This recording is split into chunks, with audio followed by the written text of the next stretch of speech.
Free fire গেমটা এমন একটা গেম যেটা যে একবার খেলছে সে বারবার খেলতে মনে চায়। প্রথম পারবে না, চেষ্টা করতে করতে যখন পেরে যায় তখন আর ছাড়ে না। আর এই গেমটা যারা একবার খেলছে, যার মনে একবার জায়গা করে নিয়েছে, সে কখনোই এই গেমটা বলতে পারবে না। সে যদি 1 দিন 2 দিন 7 দিনও না খেলে, সে 7 দিন পর আবার ঠিকই এই গেমটার ভিতরে ঢুকবে।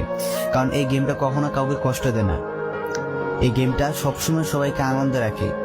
এই গেমটাতে আমি অনেক সময় কাটাইছি, আর এটা আমি কখনো ভুলতে পারবো না। এই গেমটা আমার কাছে এমন একটা গেম যেটা কিনা আমি বলে বোঝাতে পারবো না।